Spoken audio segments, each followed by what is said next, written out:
Salut. Alors aujourd'hui, on va se poser une question importante.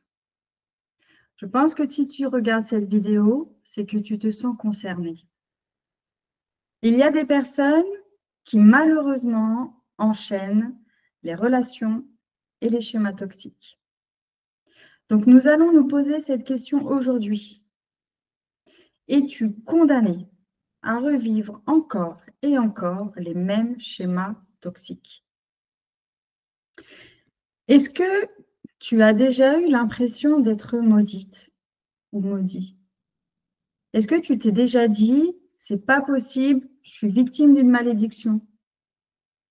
Comme si peu importe ce que tu fais, peu importe tes actions, tu retombes toujours sur des relations toxiques avec les autres. Tu vois les autres avancer autour de toi, être heureux, construire leur vie, et toi, tu vis toujours des relations destructrices. Comme si le bonheur t'échappait. Ce n'est pas forcément ciblé sur des relations amoureuses, ça peut être des relations familiales, amicales, professionnelles ou autres, mais c'est là et c'est bien présent dans ta vie. Et le pire, c'est que ça ne s'arrête jamais. Alors laisse-moi te dire une chose, ce n'est pas une fatalité. Si cette sensation que tu as d'être une cible ou de ne jamais pouvoir t'en sortir, ce n'est pas parce que tu es condamné à souffrir, c'est parce qu'il y a des mécanismes invisibles qui jouent contre toi.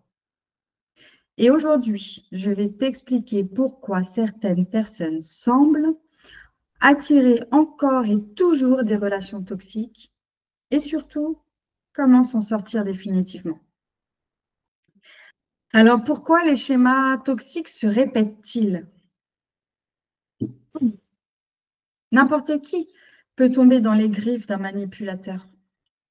Un pervers narcissique ne manipule pas seulement sa proie, il manipule tout son environnement.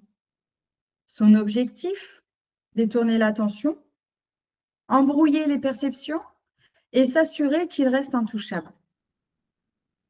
Donc tu n'es pas la seule ou le seul à te faire berner, loin de là. Mais si tu es sa cible et que ce n'est pas la première fois, alors on peut dire que tu es l'élu. Qu'est-ce qui te rend si unique et si précieux aux yeux des PN? Pourquoi représentes-tu pour eux un véritable trésor d'abondance? Pour comprendre, il faut se mettre à leur place et les voir tels qu'ils sont. Un PN, c'est un voleur. Et un voleur, il cherche toujours la facilité et la sécurité. Il ne s'attaque pas aux maisons bien protégées, il préfère celles où il sait qu'il pourra entrer et sortir sans risque et avec un butin conséquent. Le PN fonctionne de cette manière. Alors, si tu es son élu, c'est que tu représentes un magot alléchant et en plus de ça, ce magot est facile d'accès. Ta vitrine expose certainement tes qualités, tes défauts, tes forces et tes failles. Pourquoi? Parce que tu es une personne authentique, parce que tu es entière. Et c'est précisément ce qui retient le PN. Il te voit comme sa corne d'abondance. Tu es un être lumineux, sincère, capable d'aimer profondément et surtout prêt à donner sans compter. Alors au début, il te perçoit comme une bouffée d'oxygène. Soit il va jouer la carte du sauveur et se présenter comme une personne forte, solide, prête à te secourir. Soit il va jouer la carte du martyr et va te donner l'impression qu'il est lui aussi sensible et malchanceux que toi et qu'il a vécu des mésaventures similaires aux tiennes. Mais en réalité, de son côté, il est déjà en train de savourer l'énergie que tu lui apportes sans que tu ne t'en rendes compte. Pourquoi? Parce qu'il a déjà calculé l'effort minimal, le temps et les bénéfices qu'il pourra obtenir grâce à toi. Et c'est ainsi que le piège va se refermer sur toi. Alors, comment se libérer définitivement de ce cercle vicieux? À ce moment-là, croire qu'il suffit d'oublier et de tourner la page pour trouver le bonheur, c'est une illusion.